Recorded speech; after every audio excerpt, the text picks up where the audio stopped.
Right. Well, good morning, everybody. I think we're about 15 seconds early, but I'm sure you won't hold me against that. Welcome to this panel today, which is about the global regulatory picture for tobacco harm reduction, novel nicotine products. I'm Barnaby Page from Tamarind Intelligence, the publisher of E-cig Intelligence and Tobacco Intelligence. I have with me, going from the right, going from your left, we have Peter Beckett from the UK, Lindsey Stroud from the United States, Michael Landl from Austria, and David Yu from China. I should say from the USA and China, in ways that will become clear. So that is a slight change from what you may have seen in the program.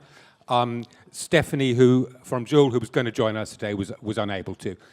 So we do, in fact, end up with a larger and slightly different panel. So what I'd like to do to start with is just run through my four fellow panelists, just introduce yourselves quickly, who you are, what your organizations do, and so on. We'll start with Peter over there, because then when we get to David, he also has a video to share from one of his Chinese colleagues. David himself, though as will become clear, though he works for a Chinese company for Two Firsts, his focus is in fact very much on the United States, and that's what he'll be focusing on discussing today. But one of his Chinese colleagues will join us briefly by video, not live, but by pre-recorded video, just to give us an update on China. Anyway, enough of the introductions. Peter. Good morning, or good afternoon, however you're best feeling at the moment. My name is Peter Beckett. For those of you in the room who have not yet met me, I am from an organization called Clearing the Air. We are part news service and part consumer advocacy organization. And our objective is to help nicotine consumers become effective advocates for the things that they believe in. Good morning, good afternoon, good evening. For my American friends, good morning for you guys. My name is Lindsey Stroud. I'm a senior fellow at the Taxpayers Protection Alliance. I'm also the creator of Tobacco Harm Reduction 101, and I've been working on vaping issues since 2016. So I'm really excited to be here, and thank you for coming. Hello everyone, I'm Michael from the World Vapers Alliance. We are a consumer organization basically fighting around the world for sensible regulation of less harmful alternatives. And obviously currently we have a focus on the EU level as well, so also with international organizations and institutions, and we try everything we can to raise consumer voices and make sure that we are heard. Hello, hi everyone, my name's David and I'm working at Two Firsts. Two Firsts is a media channel with industry news, and we also have a think tank and focusing on the vaping industry. And my boss called Alan, he is not coming here, I apologize, but he prepared a video about the regulations in China. So here is the video, I think. Yeah, we'll go over to that now, Jakub, please. Dear experts and guests, hello everyone.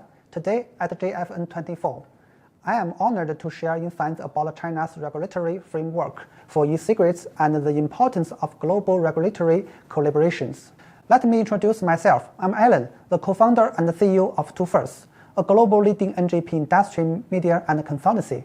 Every day, more than 10,000 users worldwide visit our website, including regulators, entrepreneurs, media, and researchers. Returning to our topic today, why is China's e-cigarette regulatory policy so important? Because 90% of the world's e-cigarettes are manufactured in China. China's regulatory framework for e-cigarettes includes several key components: legal systems, administrative management, product standards, taxation, and enforcement actions. Legal system. China has established a comprehensive three-tier legal system, ranging from national laws to state council policies to STMA implementation methods, covering both existing and potential NGP under regulation.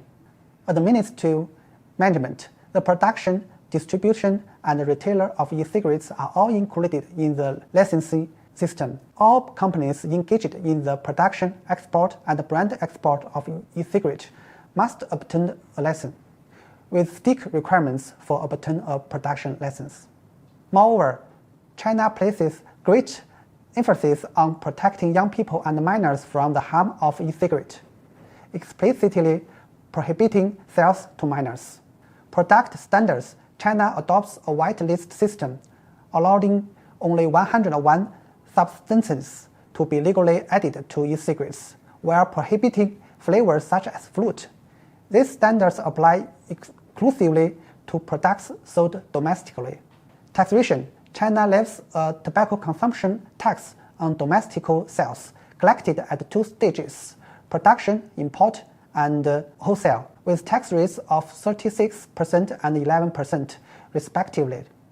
Enforcement actions: according to statistics from January to May 2024, China's STMA, Public Security Bureau, and other departments have conducted no less than 13 large-scale enforcement actions, with the value of illegal e-cigarettes investigated reach $145 million.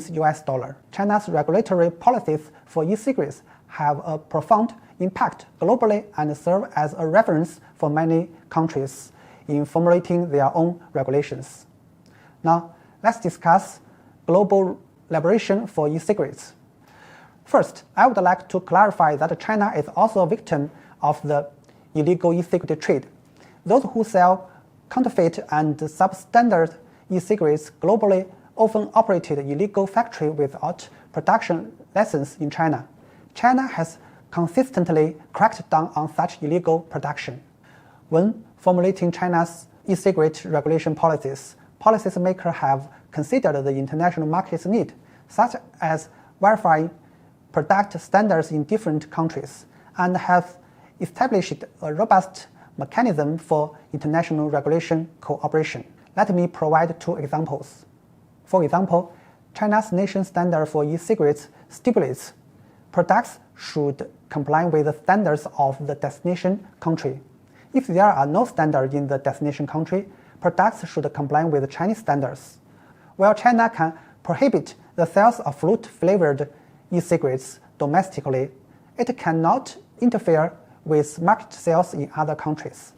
Therefore, if your country updates its product standards, it is advisable to share them with Chinese regulators to ensure that Chinese manufacturers adhere to these standards. Second example, if there are quality issues with products from China manufacturers, reporting to them to the STMA promptly, as violations can affect the company's e-cigarette business license qualification. Sharing official enforcement actions with Chinese regulators will enhance deterrence against violators. Losing a production license means the company cannot continue product in China. Due to time constraints, I cannot share more examples. However, I want to emphasize one point. China is currently the supply chain center and may also become a global hub for vape industry regulations. Let's work together to build a safer and healthier tomorrow. Thank you.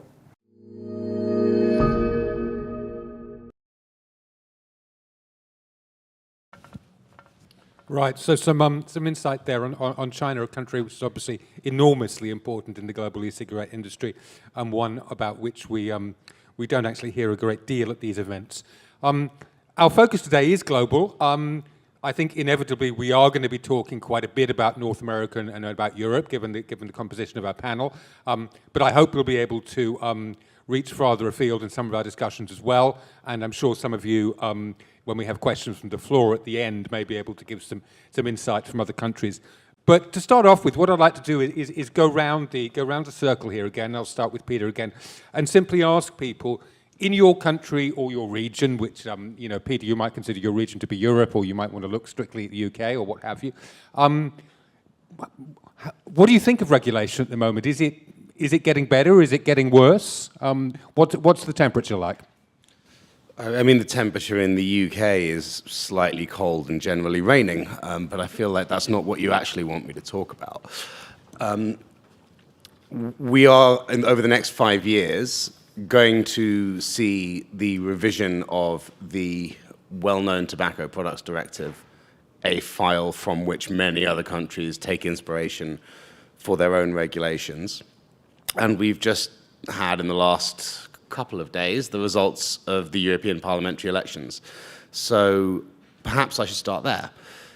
What we're seeing is a shift to the right in terms of the voting composition of the major legislative body that will determine things. There is a majority up the center, but there's also a majority up the right, which there hasn't been before. And that's going to be crucial in terms of what the new regulation is going to say. We know that the European Commission is going to propose something that's going to look awful. We're talking flavor bans, we're possibly talking about a reduction on the already too low 20 milligrams per milliliter limit on nicotine. And we as a sector, and we in our case as consumers, are relying on the European Parliament to bring a little bit of sense to this regulation, and anybody who follows European affairs will realize that that's a very odd thing to say, but it does seem to compute in this sector. I'll talk a little bit more about the detail later, but in terms of what is the temperature, I guess the answer is we are about to find out. In the United States, the regulatory field, it sucks right now. The FDA decided that they wanted to, regulate e-cigarettes, and they just seem to be unable to do so. To date, we've only have 23 products that are officially authorized by the FDA, legal for sale, yet there's thousands of products, and there's millions of adults who have quit smoking using these products, and the FDA doesn't seem to recognize it. But in the States, we have a really weird thing with the federal regulator regulating it, and and a lack of enforcement. It's not like the FDA has a police force that they can just go in and tear down people's brick and mortar shops who are selling vapor products to people. So I think they're in a hard spot. I know that we've been working on, and they're trying to work on the continuum of harm, informing adults who smoke about less harmful alternatives. They're doing a really poor job on that. It was Scott Gottlieb back in 2017 who said that the agency was working on, we're going to inform these people who smoke of, that there's a continuum of risk in tobacco products. And if you look at all the surveys, like there's more ignorance when it comes to nicotine and what is the most harmful thing. So, I mean, in America, I know a lot of the world looks at America for standards. Please don't do that when it comes to e-cigarette regulation. It sucks. It's one of the worst things in the world that I've seen. And I think that it's just a hindrance to harm reduction for adults who smoke. Yeah, I mean, for Austria, it's quite easy to answer because there is no debate about harm reduction, and we basically just follow whatever the EU says we have to do. And that's why I would like to emphasize Peter's point a bit further, because the upcoming Tobacco Products Directive is not only a European thing, it will affect basically all regions of the world, because other legislators tend to copy-paste the EU legislation on those kind of things a lot of times. And that's why we as an organization have such a big focus on the Tobacco Products Directive as well. And yesterday already Politico reported that a flavor ban is already in the making, even without the review of the Tobacco Products Directive. So that already shows in what direction. Yeah, it was in Politico. Basically that the member states, some member states, especially Denmark, tries to push a flavor ban already next week. And so this is unfortunately the direction it will go, and we will fight against. And hopefully the new parliament, obviously it's a bit soon to tell, will be more leaning towards harm reduction, and we will find some more allies to fight back against those proposals from the Commission, which, yes, will definitely be bad. Okay, so for China, I would say we're trying.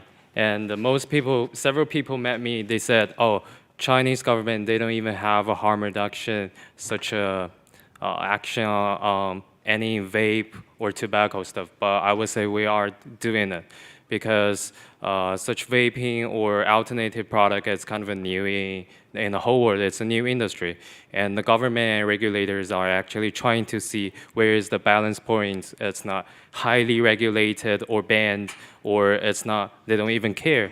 So from 2021, disposable is booming, and the government see there's a consumer trend on the vaping industry. So from 2022, the Chinese government has the method that Alan just introduced to you guys. So actually, I would say Chinese government is trying to following the trend and do the harm reduction stuff. But I will adding something to the FDA stuff. So my personal view is, even if they're doing a conservative regulation, some people say it's not good. But for the whole industry, I would say US market give them a place to do the innovation, to do like the new products. You cannot see any products in UK or in Europe, there is a screen on it, but we can see it in US. Any new industry, any new innovations is happening in US. So I would say it's not only the bad thing from FDA, it also helping the whole industry growing. But FDA also, because we talked to Brian King last year, he said he's also trying to see like what he should do. They're doing the tracing and locating where the black market goes, but they are also finding a balance point. So I think as a media, we're trying to pass in the truth and providing accurate information to all the regulators and government to like helping the industry grows. Can I segue on that part? Brian King did not authorize a single e-cigarette last year. He did authorize 662 combustible cigarette products. So I'm just saying it. Yeah, I mean, I've never heard the FDA held up as a beacon for good regulation. It's an interesting place to start. It's been 12 years, and they still haven't got to a place that they feel comfortable with. And it's emblematic of something that I think we need to be honest with ourselves about. I hear a lot of talk in this conference, and I understand why I hear it about, we need to build a bridge to what I call the other side, and have a constructive dialogue with people who take a dimmer view of tobacco harm reduction, and perhaps we can get them to see the light. It's been 15 years, guys. It's not going to happen. They have all the same information we do. They're not idiots. They've made a decision. Let's stop pretending that that there is a negotiation or a debate to be had here. This is pitch battle warfare. The sooner we accept that, and the sooner we realize that, look, actually what we need to do is stand up for our rights and what we believe in, and what was called yesterday, the fact that tobacco harm reduction is a civil liberties issue and a human rights issue, and if you can't see that, then screw you. We're kind of starting in the wrong place. That wasn't true 10 years ago, but it's true today, and I think we all need to wake up and see it. Thank you. I'll just I'll add my 2 cents worth on the FDA there. I'm sure we'll be coming back to it. Yeah, I mean, I think you're both right in a sense, and I'm not just trying to smooth the waters there.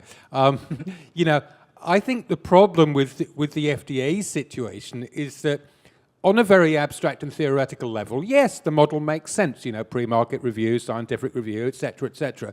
It makes sense if you have 15 products a year of a type that are already well understood.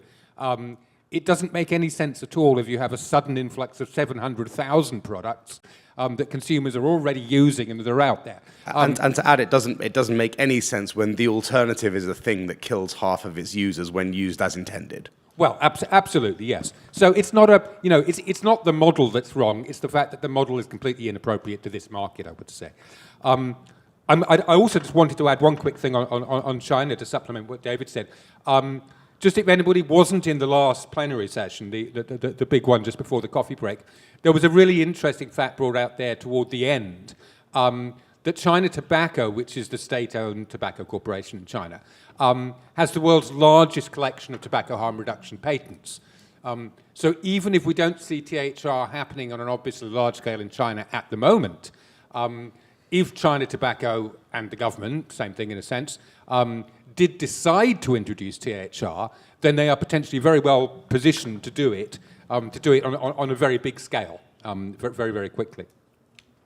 But to come back to what we were talking about when we took the temperature and not the English weather in this case, let's go back to the TPD if we can, because the Tobacco Products Directive, the EU directive, because as we said, there's a revision of that coming up. Actually, perhaps I'll turn to you first, Michael. Are there we talked about flavors. Are there other specific risks we should be looking out for? And are there specific wins we can be looking out for, things that might go well for the sector?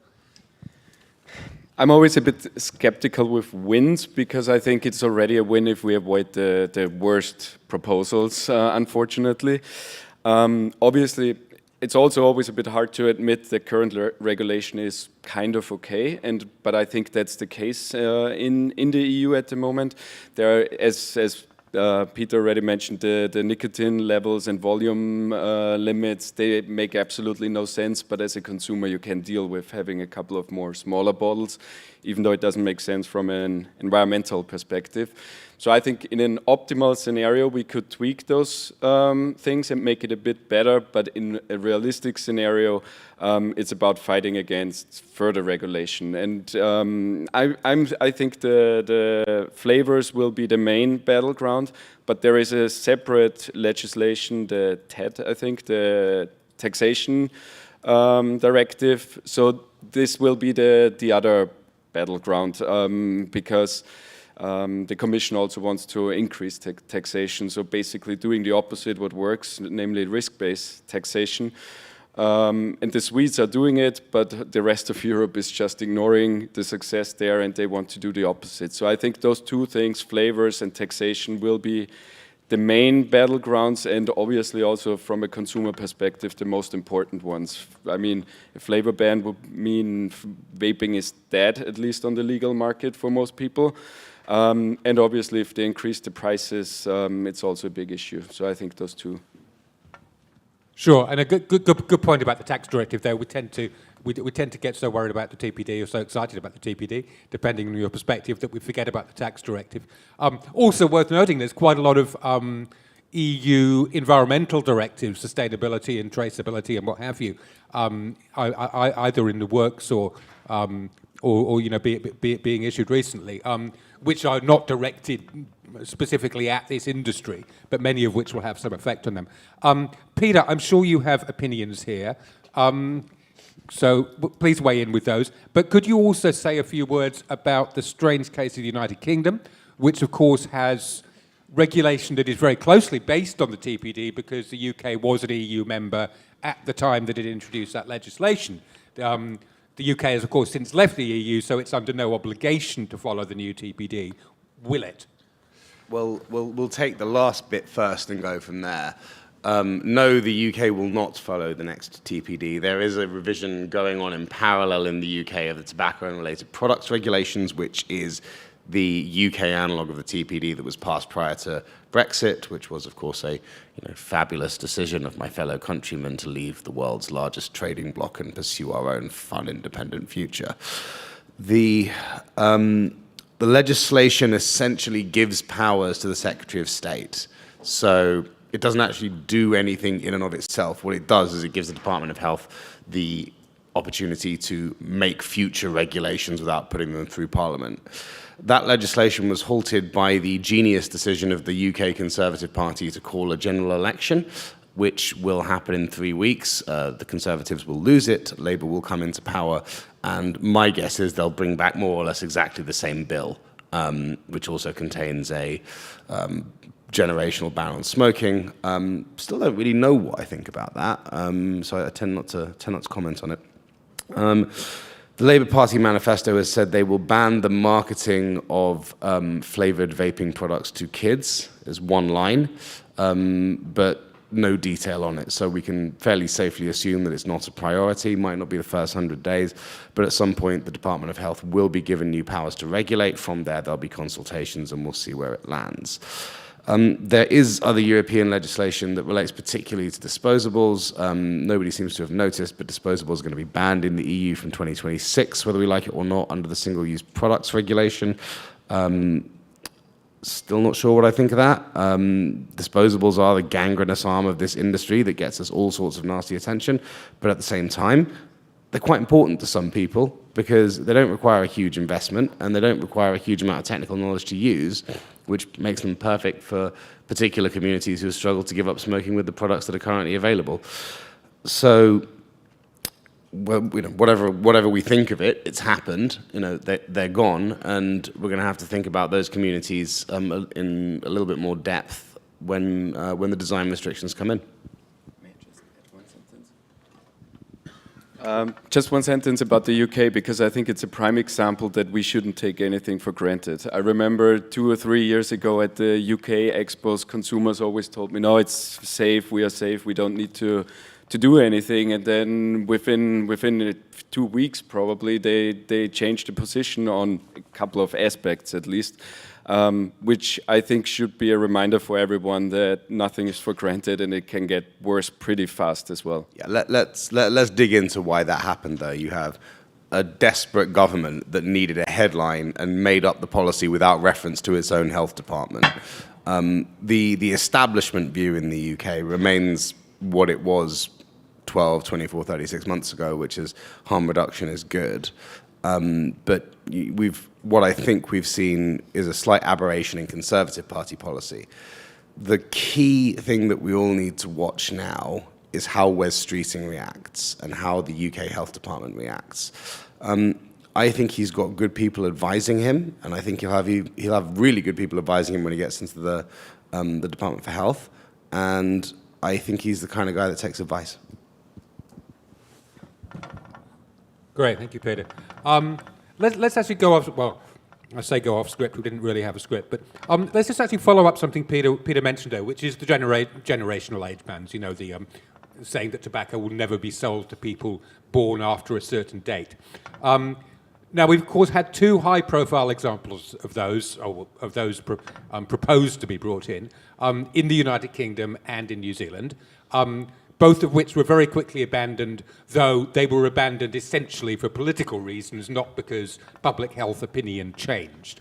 What do we think of them? Do we think they will come to pass?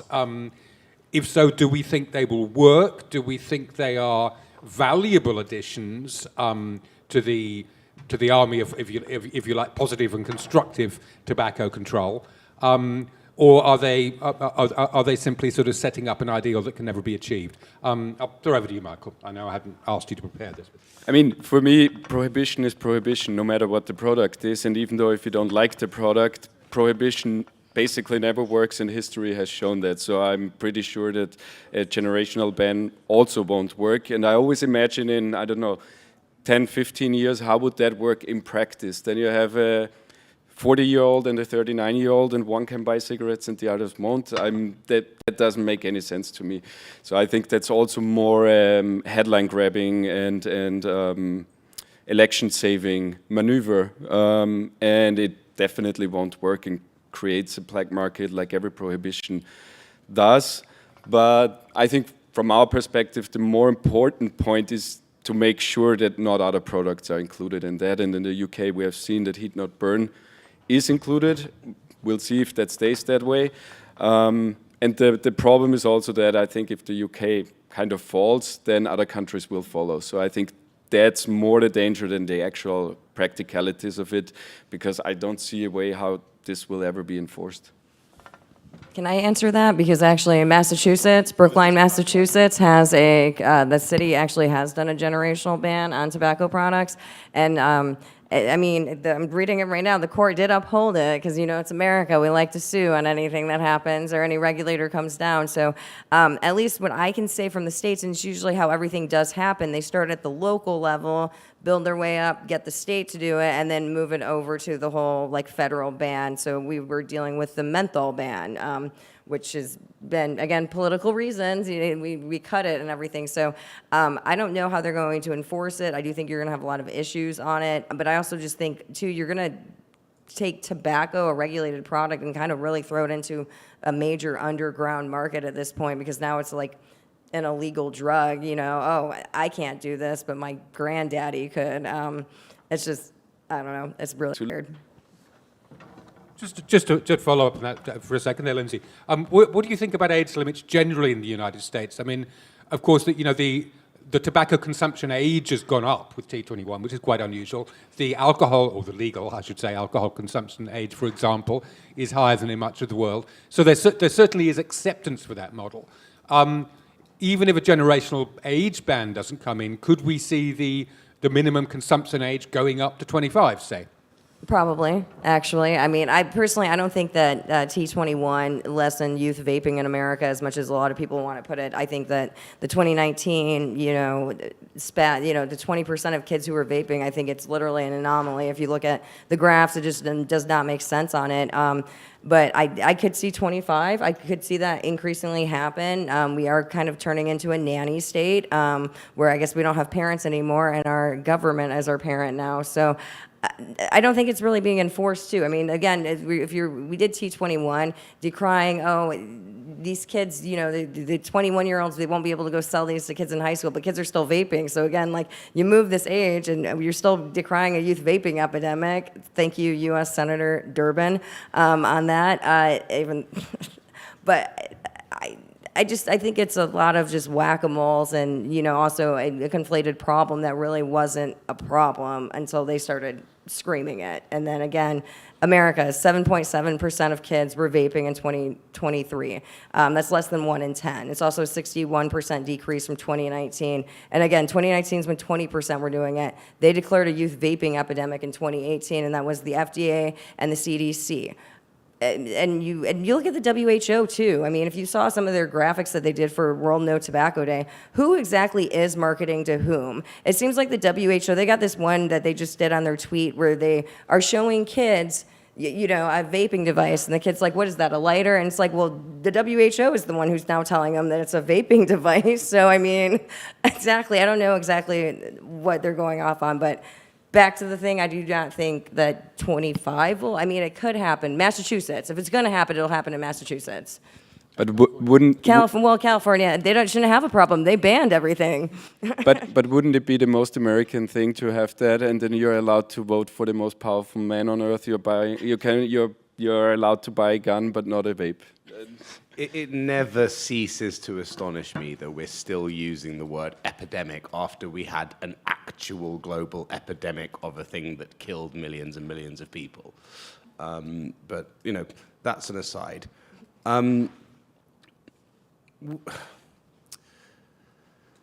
What do I think about this whole generational ban thing? Well, I think it's probably unnecessary if you use harm reduction strategies, because the market will do it anyway, and people will stop selling cigarettes because people don't want to buy them. I don't see what good and what end this serves other than to allow traditional tobacco control to take credit for a victory that people in this room and beyond it won with harm reduction. And it goes back to the point I was making about this being a culture war. Why is this a culture war? In theory, we all have the same objectives, which is to reduce the death and disease from smoking. But we're now arguing over who gets to take the credit for the actual reduction in death and disease from smoking. That doesn't make any sense to me. It only makes sense in some warped political reality where outcomes don't matter. And that's where these ideas come from. Okay, the first thing I want to add is, even if in America they do have the legislation, but I would say from the markets, I didn't see any enforcement. So I don't know, does it make sense we have to discuss about those, even if it's generation, age restriction, or flavor ban. Like, I'm in Massachusetts, I live in Philadelphia. New Jersey is a place where flavor banned. But in local level, there is a city council. I have a vape store, smoke shop owner. He told me that you can buy a ticket from the city council and you can still legally selling the flavored disposable. And even in Massachusetts, even in Los Angeles, under the table, they're still selling it. So there's no enforcement. So, and also, I would say most of the wholesalers and the vape store, they don't even pay tax. But they really care about the teenagers. But this is the thing I think the marketing, WHO, CDC, they're informing people this thing is not good enough to our teenagers, so they're actually accepting such concept. They're protecting the teenagers. But I would say such action is enough for people. But we also have to do more enforcement on taxation and age restrictions in the United States.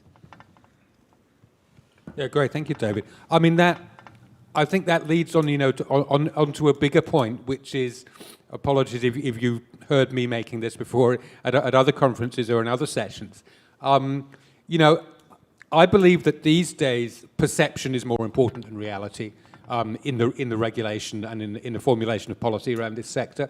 To exaggerate only slightly, I would say that if there was not a single child vaping in the entire world, we would still have a youth raping issue. It would still be big in the minds of regulators. How do we get around that? How do we overcome that? Lindsey, I'll ask you first, because you're American, where they're a little bit worried about kids vaping. Well, I don't know how to get around that. I mean, me, I do the numbers. I mean, 7.7% of kids are vaping. In 2020, to put that kind of in perspective, that's 2023. In 2022, 7.7% of adults were vaping in the States. I can't wait for the 2023 numbers to come out because I'm just hoping that it's higher than the 7.7% of youth.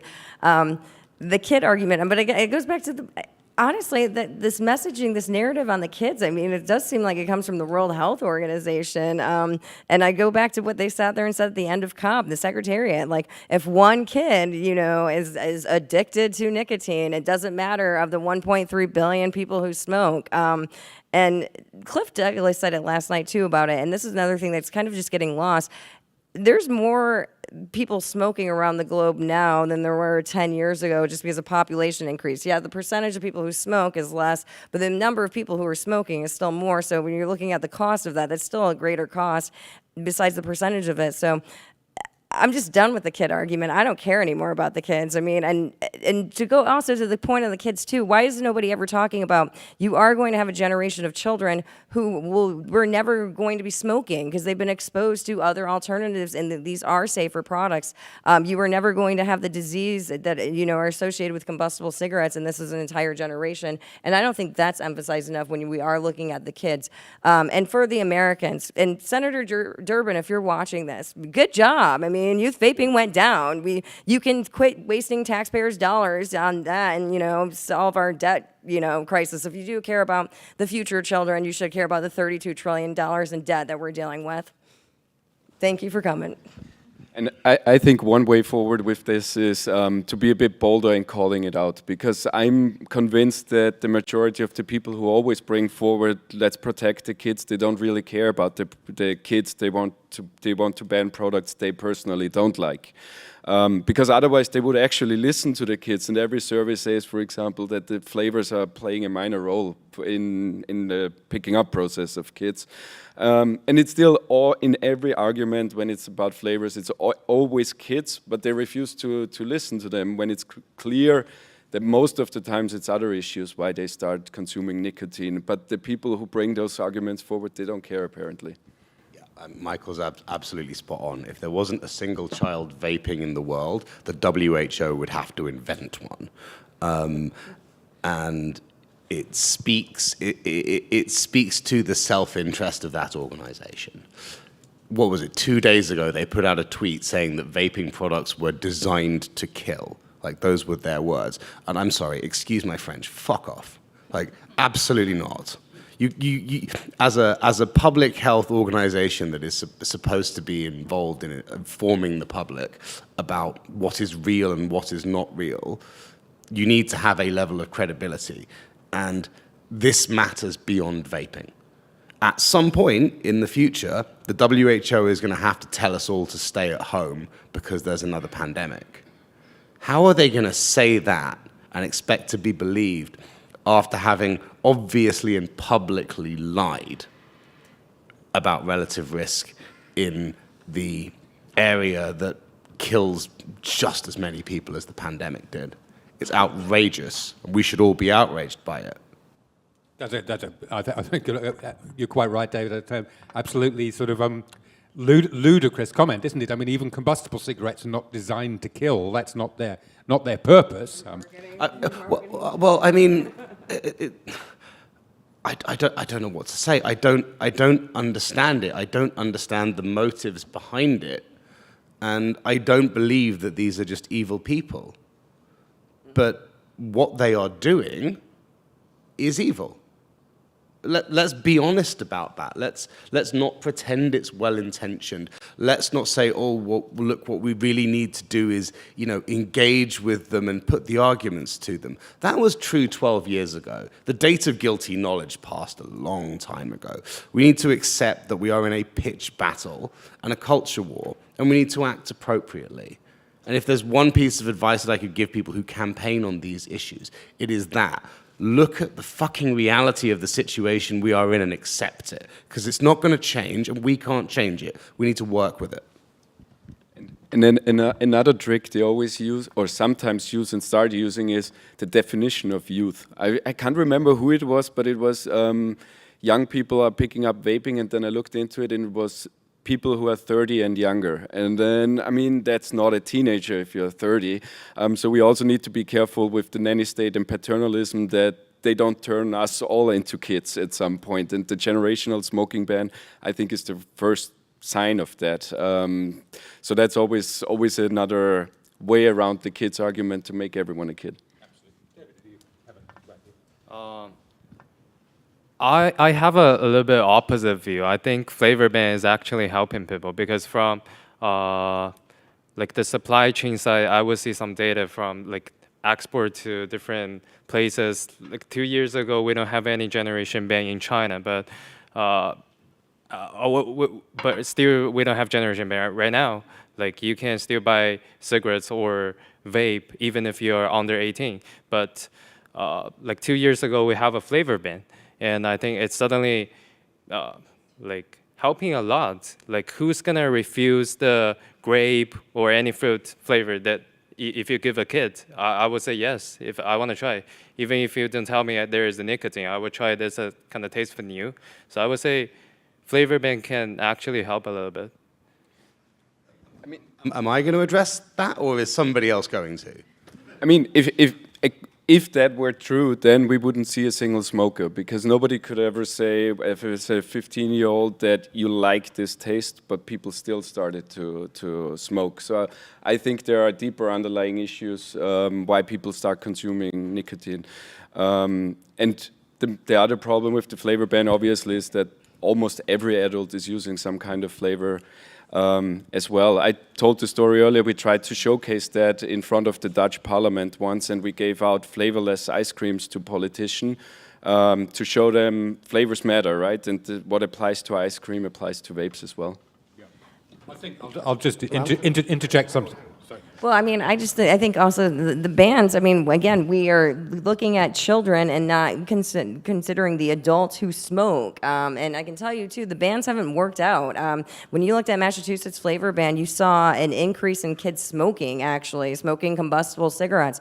San Francisco, California, when they did a flavor ban, there was an increase in kids smoking.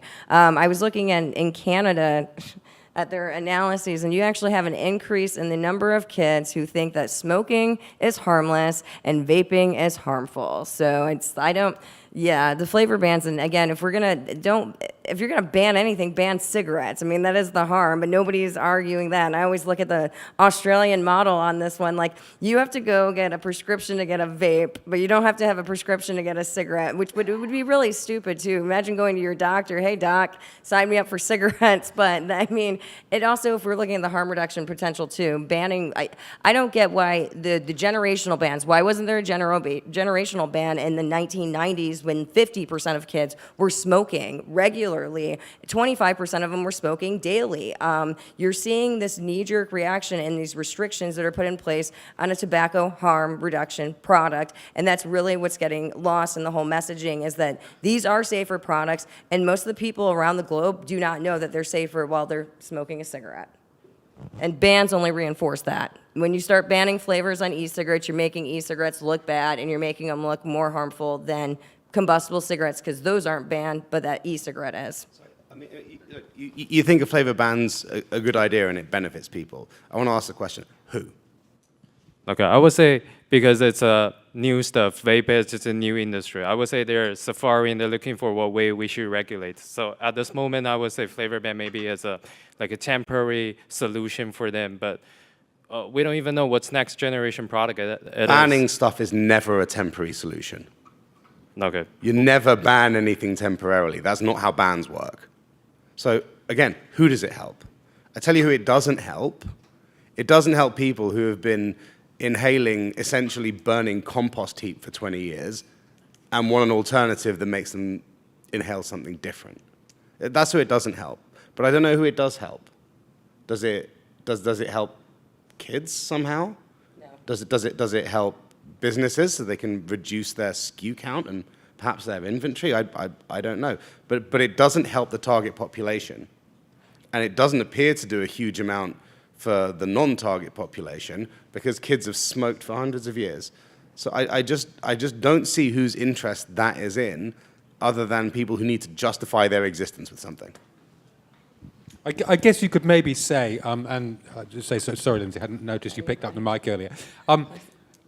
I guess you could maybe say, and I'm very aware there are flaws in this argument, that a flavor ban is a concession that could be made short of an outright ban. So if that's the choice of two evils you have, then you go with the flavor ban. But one can certainly make a slippery slope argument there as well, which I'm sure you're about to do. Well, I mean, prohibition in America was supposed to only be hard liquor, and then it turned into a full, all alcohol ended up being banned. So I do not like the concession. And again, you're getting, I know in the States too, they'll offer, we're going to do age-restricted stores. So as a child, I can go walk into a store and there's cigarettes there, but there's not an alternative.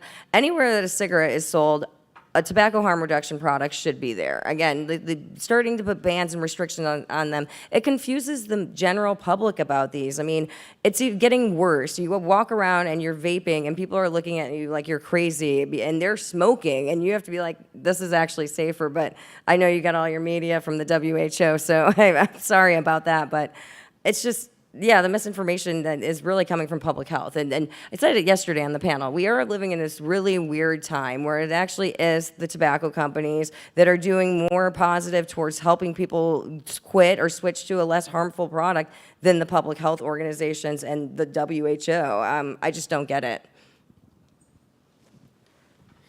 And also, I think we need to be a bit realistic, because even if it were the case and we get a flavor ban and kids are not vaping or consuming nicotine anymore, is the alternative that they don't do anything instead of that? And I just don't think that's the case. We all know when we were young, you're trying stuff and sometimes risky behavior and stupid behavior.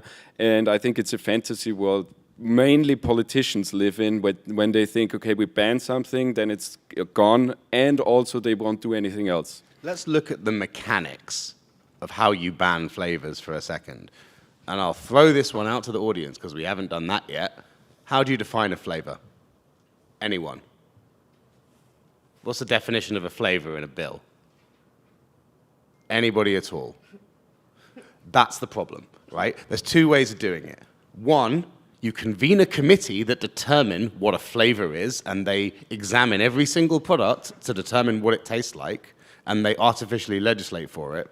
Or you have a white list of ingredients that can be included in products. Now, that's been done in the Netherlands, and the guys in the Netherlands who make e-liquid tell me, almost without exception, you cannot make a palatable e-liquid with that list of ingredients. And it's ban of not only any flavor that might not taste like tobacco, but also pretty much all the tobacco flavors as well.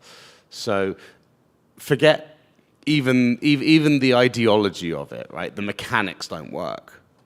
A flavor ban is a product ban, essentially, because you can't really do it properly. So let's kind of move away from this discussion of flavor as something that we all instinctively know. If we have to take the lesser of two evils, and that's a crap political argument, by the way, but if we have to do it, let's talk about marketing practices that we don't like, because that's the thing that gets on people's nerves, is actually marketing practices. And there's a very, very simple solution for this, right? You let manufacturers make science-based claims about the things that they're selling.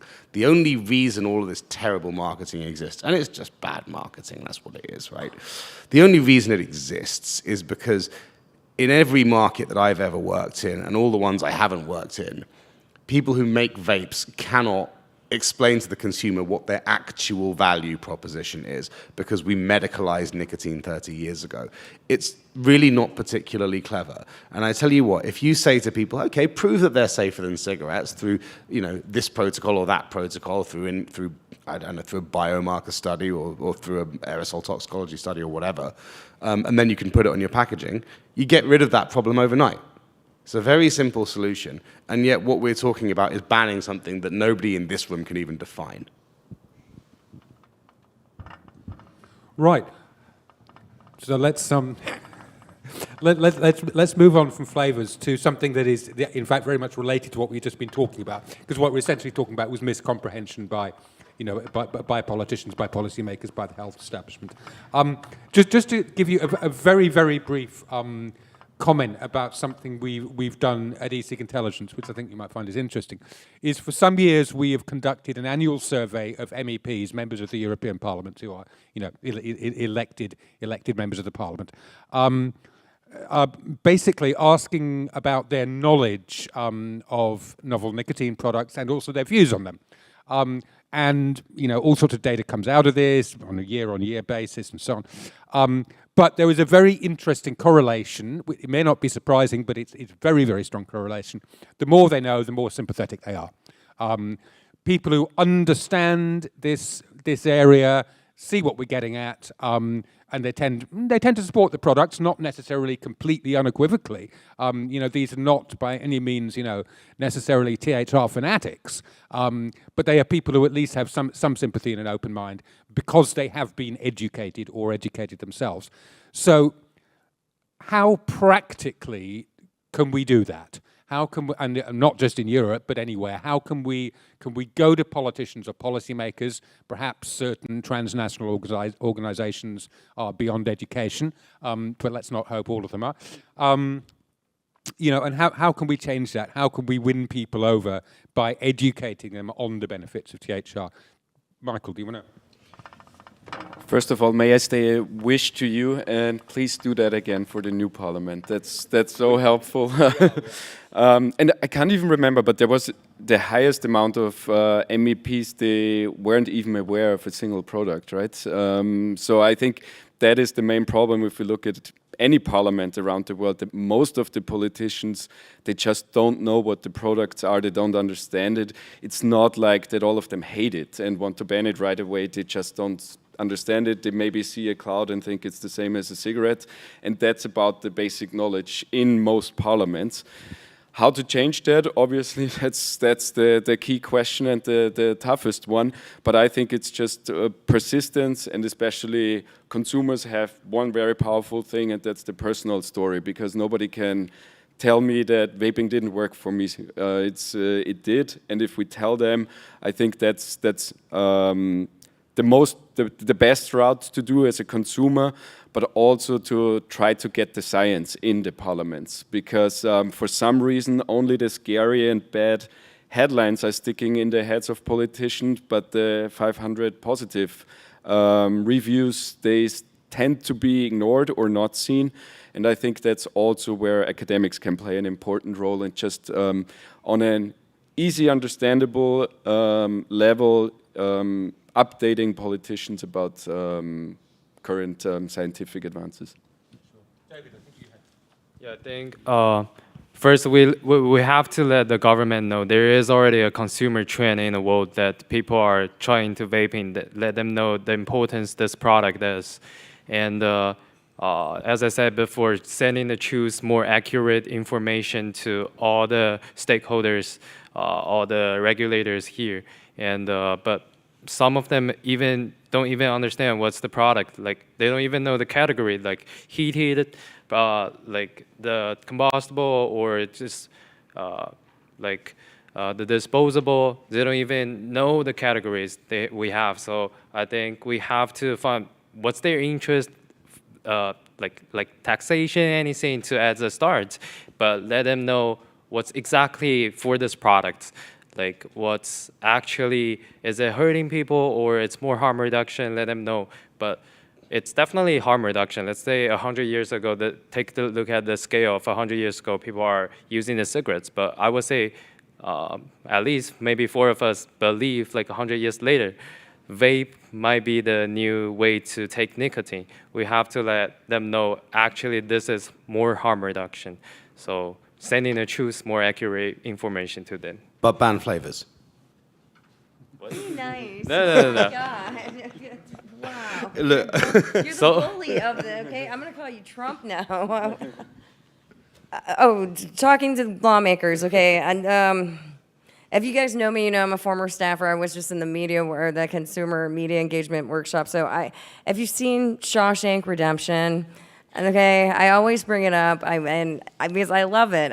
But when the guy, he wants his library to be made nicer in prison, and he starts writing a letter every week to the state lawmakers, and he wrote it for 6 years, and he finally gets a response and a check. And then his response is, I'm going to write 2 letters a week. It's persistence, especially if you're a consumer going to the lawmakers, it's persistence. You're not going to get a response back, and it's okay. But as you said earlier, I mean, yeah, a lot of these lawmakers don't know anything. I remember in 2018 on a tax bill in one of the states, and this person, they had props with them. They brought up like a big mod. They brought up a jewel, and I was watching these lawmakers' eyes bug out while they're sitting there debating on taxing this product. So, I mean, they want to do something about these products, but they don't know it, so you have to inform them what it is. I don't think that every single lawmaker is completely against THR, and I don't think any single lawmaker will sit there and say that they don't want to help people quit smoking. But they are getting bombarded by a very effective campaign from the WHO and Bloomberg groups, and they are persistent. They also have the same messaging. So coordination and persistency is, if you want to start changing the hearts and minds of lawmakers. I love that you brought up the Shawshank Redemption, because it allows me to do my favorite Malcolm Tucker quote from The Thick of It in history, and then compare it to consumer advocacy, and I hope this works. So consumer advocacy is a little bit like Malcolm Tucker's description of the ending of the Shawshank Redemption, and apologies for those of you who haven't seen it, I'm about to give away the ending. There's just more tunneling through shit and less redemption, and that's kind of what it feels like sometimes. And it feels the same for all of us, and sometimes it feels hopeless. But the fact that vaping is still legal in Europe is because of all of that tunneling through shit. So don't for a moment think that you don't matter, because you do. Well, very overrated movie, in my opinion. But let's get back to the topic. Yeah, I mean, this is something that I think Peter, and carrying on the theme of politicians, something I think Peter mentioned very near the beginning. As I'm sure everybody knows, we had a strong showing from the populist right in the recent EU elections, perhaps not completely sweeping the board the way some people have predicted, but certainly a very notable upsurge. We obviously have a very distinct possibility of a Trump win in the United States in November as well. No, okay, no. Right. Well, let's say for the sake of argument we do. Anyway. And and we see similar patterns in the rest of the world as well. Not uniformly, not without exceptions at all. Let's not get melodramatically carried away by it, but there does seem to be some shift toward the right. Is this good news? Is it bad news? Does it depend on the country? I'll let you Start first, actually. I mean, I can tell you in the States right now, it really doesn't matter whether they have an R or a D behind their name. I watched the Senate hearing 2 days ago, and you had Republicans that were pretty much doing the rhetoric that you heard from Campaign for Tobacco-Free Kids a few years ago. So, and Trump banned flavored pods. I mean, that's why we have the disposable problem. So I don't think it's a left or right thing. I do think, at least in the States, I think it's more of a person thing now at this point, and that's the only way that we're going to be able to get effectively through. And at the state level, actually, some of the Democrats have been some of our biggest allies. Actually, it's not. And yeah, I'll be the first person, don't give any money to your politician thinking that they're going to save vaping for you. Sorry, I went on the record saying that. I mean, in Europe, and I'm not sure if Peter will agree with me, there tends to be at least more openness towards new or against new regulation on the right. But I don't really trust this optimism because it's not that they understand harm reduction and the products. It's just they are in general a bit more skeptical towards EU regulation. So it's not an sound ideological science-based point they want to make. They just not want to have more EU regulation, and in some of those countries they actually have very harsh local regulation. So I think on a surface level it might look more positive, but that is definitely not guaranteed. The Shawshank Redemption is not overrated.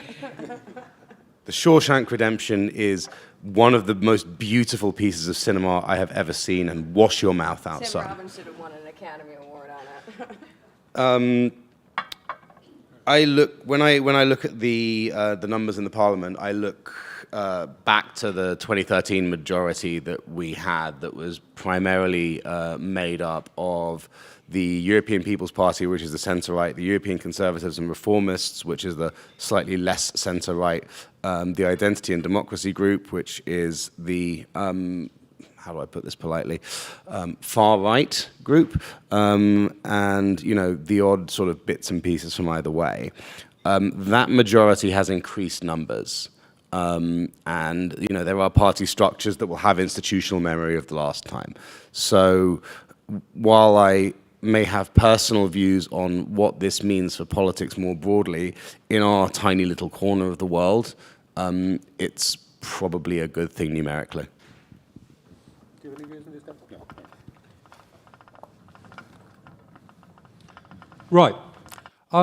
I wanted to turn now. We're kind of running out of time. It's already 12:30, and our so-called agenda we've done less than half of. But we did say this would be free form, so let's keep it so. I wanted to switch something completely different, which is to talk about product formats and their impact on regulation, and equally their impact on the perceptions of politicians that we've been talking about, perceptions of politicians and policymakers. So you know this. This whole area of THR, and indeed this GFN event, for years and years was effectively dominated by e-cigarettes, by vaping. Heated tobacco was, you know, big in some countries, but really pretty much below the horizon in others.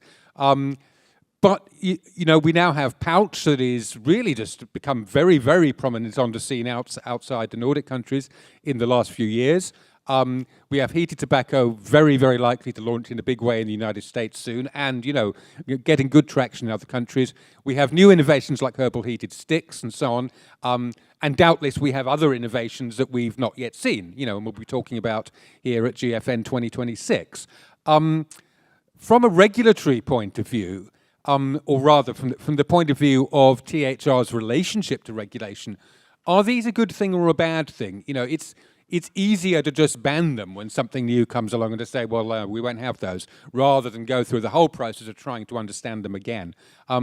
Is that a risk we run, or is the risk of that outweighed by simply offering that greater choice to consumers? I mean, you know, something that may help people give up a habit that is very likely to kill them, potentially getting banned at some point in the future, is not an argument not to launch that product. Let's start there.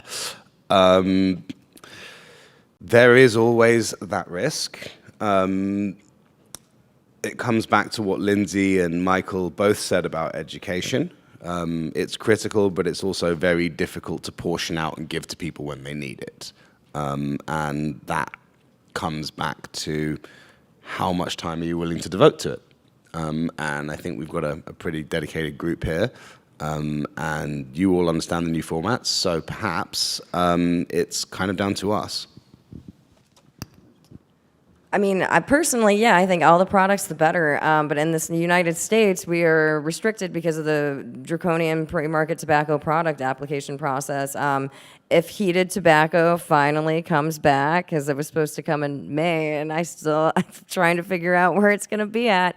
There's only going to be one brand that's on the market, and it's a very dated product as well because the company would be required to undergo another PMTA application unless they can do an SE pathway. But there's a lot of barriers in America to bringing a safer product to market versus bringing the 662 cigarettes that we got authorized last year. But I think the better, my dad is, a smoker, and he's had lung issues, and he's tried vaping. He doesn't like it. And there's a large contingent, especially of older Americans, that they're just never going to like the vape, okay? It's just not going to work for them. I do think HTP has a huge, potential impact in America, but it can't just be one brand, and it can't just be a handful of brands. It needs to be, well, I mean, I think it will only be a couple of brands that does HTP. It's not as easy to actually make as making your own e-liquid. But I do think that you need to have the variety and the options. But again, there needs to be informed policymakers who understand the potential of this, and instead of hiding behind one kid using this, I think that there needs to, when doing any regulations on this, what is the acceptable number of youth using this product? In the States, I know if you look at the MSA and the compliance check, so, they go around and they, have little kids who go and try to buy tobacco products. The standard that is for the states to not lose their funding is 20%. So 20% of kids could go in and try to go buy a product and they can get it, and that's okay. So, and we are now at 7.7% of kids who vape, and that's still too high for them to authorize flavored vapes. So, yeah. That's also the reason why I don't buy this argument at all, that some people say a certain product puts a target on us, and if we ban that and give it up, then we will be left alone. I don't believe that for a second, because then the ants will find the next thing they want to ban and move forward. So I think every new product is good news, and we should fight for it and not give in an inch on all those kind of things, because otherwise they will have the next target there. We'll take a mile. Yeah. Okay. So we already have the conclusion that banning something easily is just not true. And let's say nicotine pouch and everything, it's definitely harm reduction, but I think we need more efforts other than from the company or from the policymaker. From market side in United States, from the nicotine pouch or even Views or anything, they're only selling at convenience store. But actually, most disposable are selling at vape shop, smoke shop. They're using different channels. So I would say if we are actually inviting a new generation product that's actually harm reduction, maybe trying to not sticking to the same channel and let more people know this product gonna help more, maybe put it in a smoke shop. But most of the big company, they only holding still in the same channel. Like, most teenagers didn't even see most of the Views and heated tobacco in the smoke shop.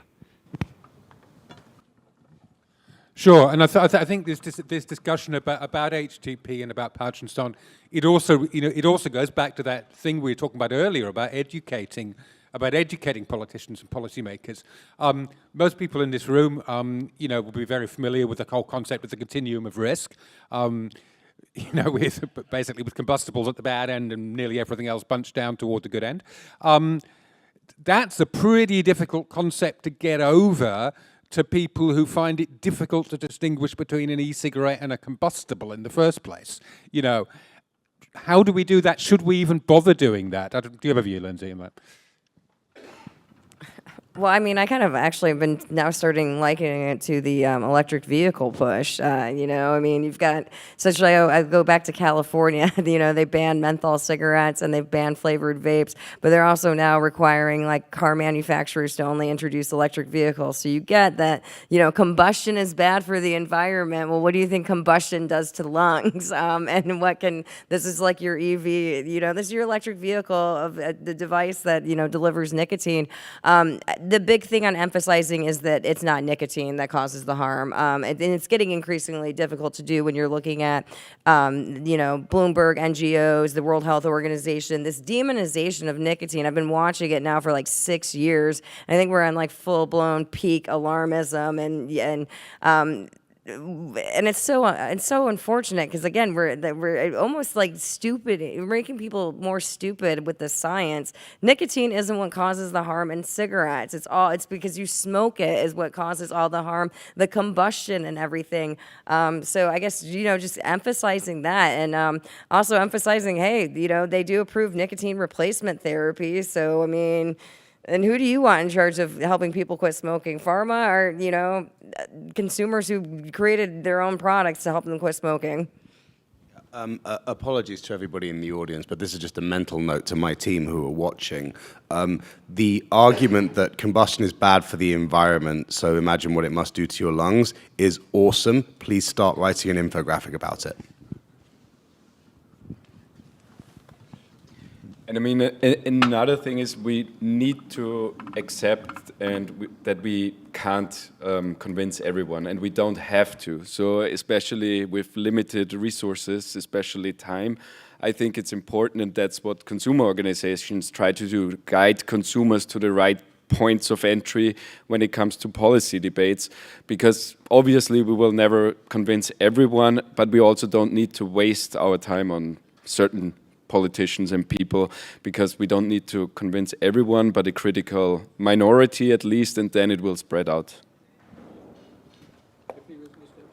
I would say we need more effort on academic side, because it's always a conference or a panel that we're discussing here, but actually we didn't see very official academic paper that's saying actually the vaping is better than nicotine on combustible cigarettes. That we don't have a very official states on this. So I would say maybe more efforts on this. Great, thank you. We're kind of running short on time now. There's a couple of things I'd like to cover quickly before we before we go over to questions and comments. We've only got 20 minutes left before lunch, which obviously is the big highlight everybody's looking forward to. One is the whole issue in the United States, and so I guess this is pretty much a question for David and Lindsey, particularly though Michael and Peter do feel free to weigh in. I mean, as everybody knows, we have this slightly absurd situation at the moment where virtually every product on the market is technically illegal, but is nonetheless being sold openly, widely tolerated, etc. What's going to happen? How does this resolve itself? It clearly can't carry on indefinitely for years and years. Is there going to be? Well, or maybe it can. Maybe that's the answer. Is there going to be the great crackdown that everybody talks about, where we end up with 23, very boring products, or let's be generous and say not so interesting and varied products? Or is that actually is that talking about the sky falling in, and is the reality the real outlook a bit more positive? I don't know what you think. Well, yeah, in the States, I mean, first of all, in the States, vaping, when people who use vapor products, we don't really care about FDA authorization. I mean, it came out before the FDA even was regulating it. And when we did PMTAs, we kind of knew that they were going to say, no, we don't like you. I did not imagine the explosion in disposables, though.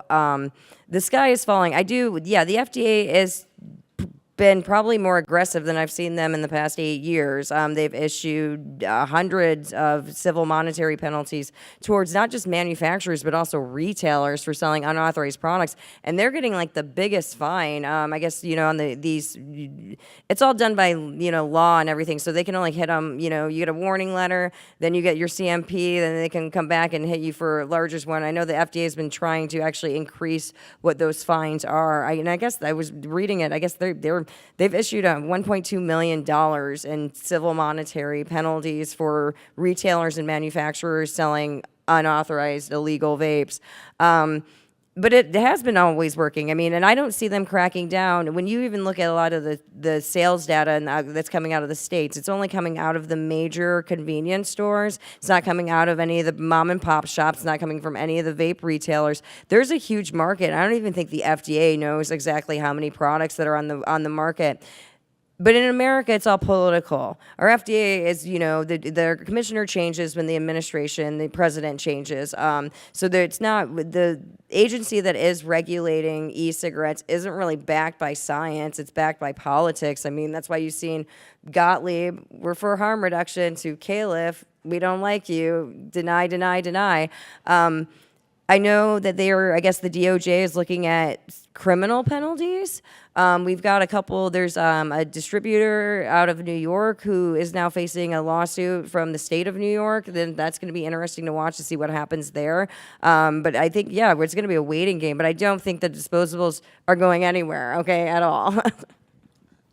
It's just such nonsense, isn't it? We have limited, you know, we have limited police bandwidth, and you want them to go after disposable vapes that haven't got an FDA approval.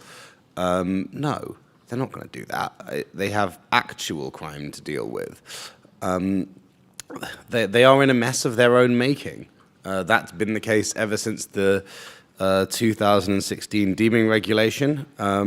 They've been desperately trying to, you know, to avoid the inevitable day when they either have to admit to themselves that they were wrong in 2016 or take everything off the market. And they will do everything they can to delay that day for as long as possible. And for as long as they keep doing that, the status quo will endure. It's ridiculous, but that's American law for you.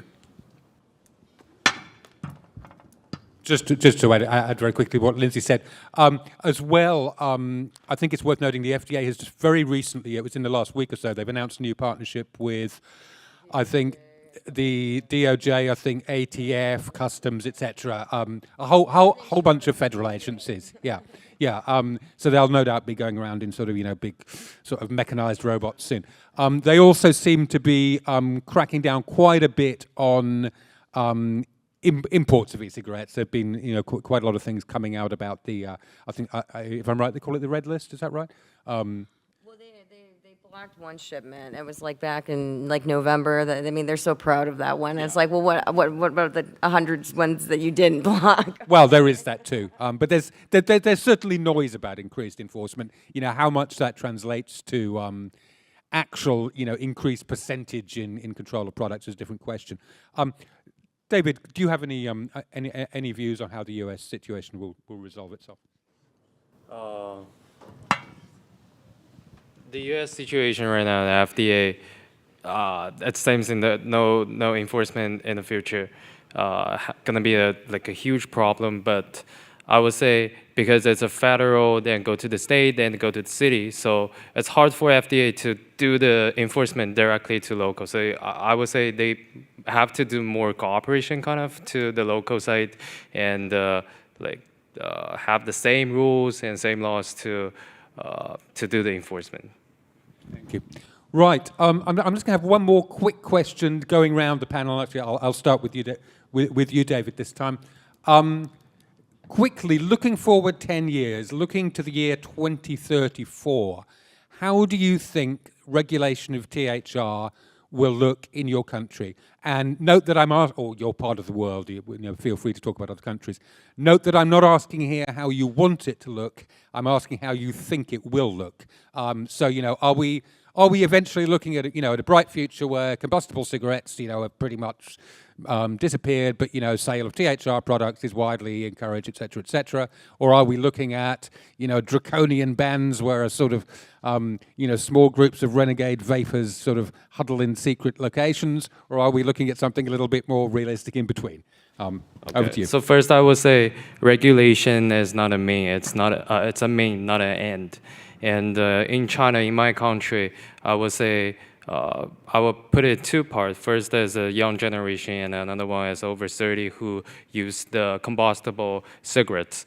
And I would say 10 years later, I would say vape and heated tobacco will lead the future.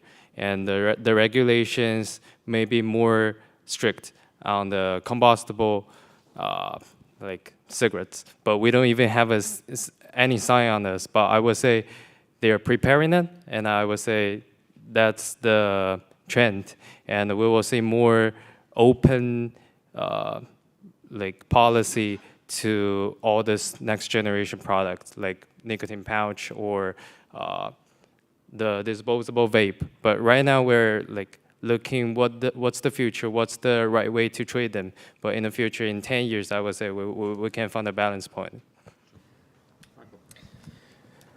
I mean, when it comes to Europe and regulation, that sounds pessimistic, but that's already the optimistic version, I would say. I think the regulation won't look too different. We might have some worse aspect, but what makes me very positive is just the innovative power of the whole sphere we are in, and I'm pretty sure no matter what the regulation will be, there will be better products, new products, maybe different products who circumvent the worst aspects of new regulation, and in a worst case scenario, the black market will take over.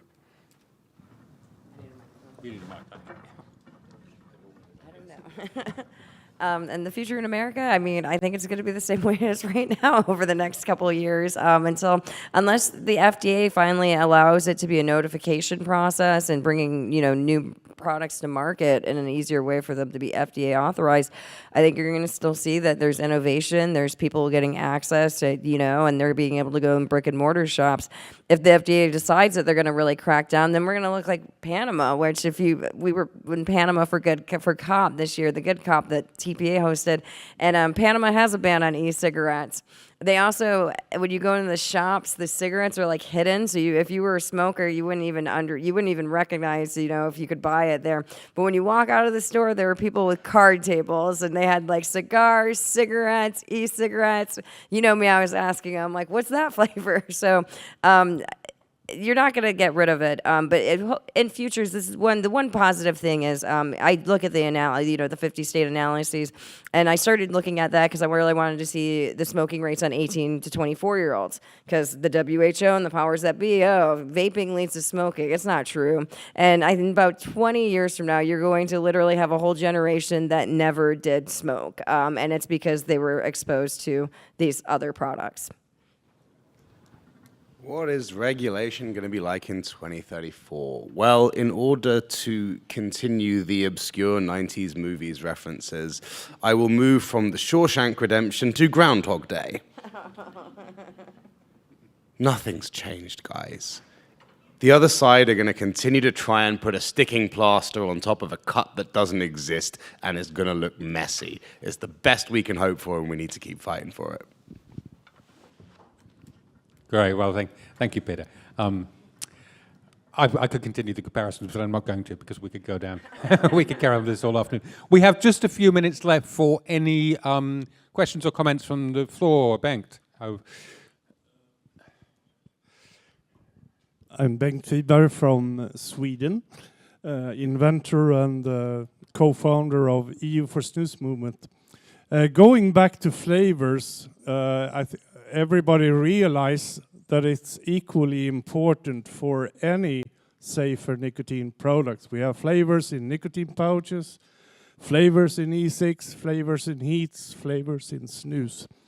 But I have started to come to realize that the decision makers, when they want a flavor ban, they are actually talking about their impression on the packaging. This is a can of nicotine pouches. Can you tell me what flavor it is? I can't see it. No, you can't see a flavor. You have to open the package, scent it, and taste it in order to find out what kind of flavor it might be. But when you see nicotine pouches with colorful cartoon chickens on it and names like Fresh Lollipop Smack nicotine pouches, that's what politicians are reacting to. We have to separate packaging and naming of products from actually flavors. Can I have your comments? Thank you. Well, I think I addressed that one earlier. The thing that politicians politicians is a very broad brush term, but, you know, where there is criticism of flavors, what it actually is criticism of packaging and product presentation. And there's a very simple solve for it, which is let vaping manufacturers tell smokers the truth about what the product is there for. You let them do that, you get rid of all the marketing problems, because you'll actually, as a manufacturer, be able to explain to you, consumer, what your value proposition is. Until you do that, people are going to come up with crap marketing schemes like the one that you just laid out, and other people will look at them and say they don't like them. Ben, I'm an American. No, you don't tell me what I can and cannot say. First Amendment rights there. But I get your point on that. You know, it looks like you're targeting children or whatnot, but they're just going to go move to something else. They don't say unicorn poop anymore. Now they just keep saying cotton candy when they're talking about, you're marketing it towards children. So again, and also why is other, industries, the age-restricted industries can have any flavor that they want. I mean, and if you guys haven't seen it yet, go Google, go on YouTube, put Flavor Town Bud Light Seltzer. It's a 2022 Super Bowl ad, and it looks like a cartoon. And I was shocked when I saw it, and I was like, wait, alcohol can literally put this commercial up, and tobacco can't even sit there and say that, this is a safer product. So, yeah, I mean, I'm not going to be for telling people what they can and cannot name their flavors. So. Yeah, I fully agree. Personally, I don't really care how the package looks like, but I also believe that is not the real issue for most people who want to ban flavors. As I said before, they just want to ban the product, but they missed the point where it was feasible for them to ban vaping in general, and they realized that they can't do it anymore, so they just go for the next best option, and they know that a flavor ban is a de facto ban on vaping. Okay, I'll basically agree with Lindsey what she said, but we have a fact in Texas. We actually have a law before. It's the packaging, you cannot have a animal on it, but it actually, from the sales, it actually still growing. So, yeah. Thanks. Gentleman in the back center there. Thank you. My name is Cipriano Boboy. I'm from Independent European Vape Alliance. I have a question. Looking at the facts, what do you think drove all those countries that went very rush on e-cig regulation or banning the e-cigs? Who do you think, or what do you think drove them to do so? And what were the arguments, let's say, behind? Yeah, do you want to go ahead? We've only got about 4 minutes, so we'll. The American youth vaping epidemic is what drove all the bans. I mean, that's the question, right? Yeah, they were right to call it an epidemic, okay? It was like a 70% increase from kids, vaping from 2018 to 2019. But then it went back down. And now if you notice what they're doing now, they're not talking about American vaping anymore. Now it's the UK, it's New Zealand. I mean, the NGOs have turned their things, but yeah, they took the kid argument. They had a huge increase of the American youth to do it. That and coupled with EVALI, the vaping lung injuries back in 2019, I think really is where you got the put it in people's head, we got to do something about this and ban them for the children or for, don't die. Yeah, I mean, more broadly, the fish rots from the head, and at this point, the head is the WHO's tobacco division. And I don't think we can even call it misinformation anymore, because misinformation is defined as unintentional fake news. I think we're now talking about disinformation, and it emanates from there and spreads. We can talk about the American billionaire that finances them and whether or not he does or doesn't have any particular influence over the policy direction. It's all frankly irrelevant in terms of outcomes. The outcome is, as the We Are Innovation guys did an interesting survey with Ipsos, there isn't a single country that they surveyed, and that includes the UK and it includes New Zealand, where a plurality of people believe that vaping is safer than smoking. And when you have a plurality that's fed nonsense from a so-called authority figure, and they believe it, you end up with crap policy outcomes, and that's where we are. And actually, with this survey, you can exactly see that, because the top 3 countries were Brazil, Netherlands, and Slovenia, one with a full vaping ban and the other 2 with flavor bans. So it's kind of a vicious cycle, I think, of misinformation, bad regulations, causing more misinformation and back and forth. And that's when you end up with those terrible regulations, I think. Sure, go ahead. We've got like 90 seconds, so yeah. Well, what was the reasons in China? You said there is a flavor ban and kind of it's good, a flavor ban. What do you think drove China to make the flavor ban? I know you have, they're allowed just closed pods with tobacco flavors.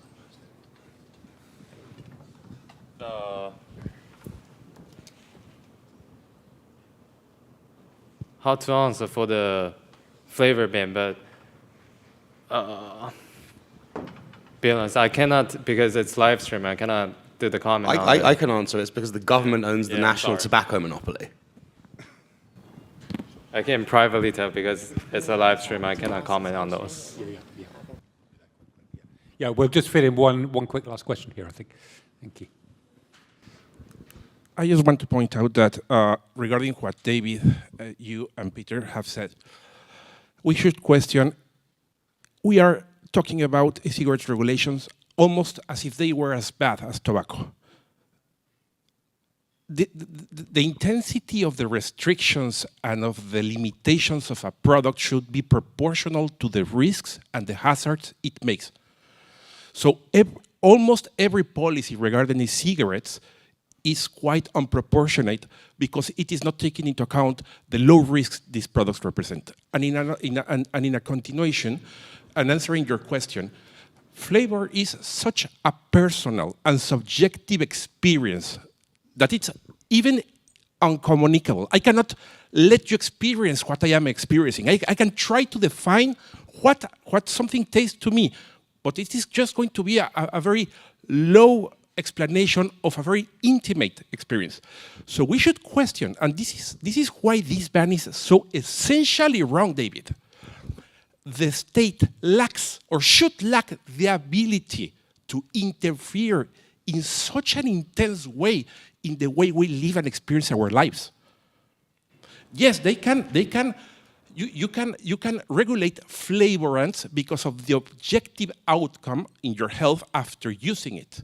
But you cannot, and the state should not regulate something to limit your personal and ultra-subjective experiences.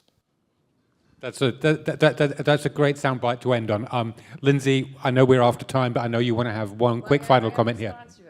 They did ban flavors in cigarettes back in 2009 in the United States. So a flavor ban on e-cigarettes would be proportionate to what they do on cigarettes.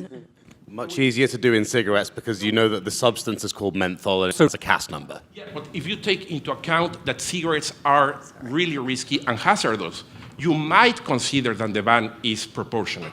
But regarding e-cigarette, it is not. Yeah, agreed. Well, thank you. We do need to wrap up now because I know they're on a tight schedule for arranging the rooms here. Thank you to all the panelists. Thank you for everybody for coming. I'm sure we're all around in the afternoon if you want to catch anybody. Enjoy your lunch.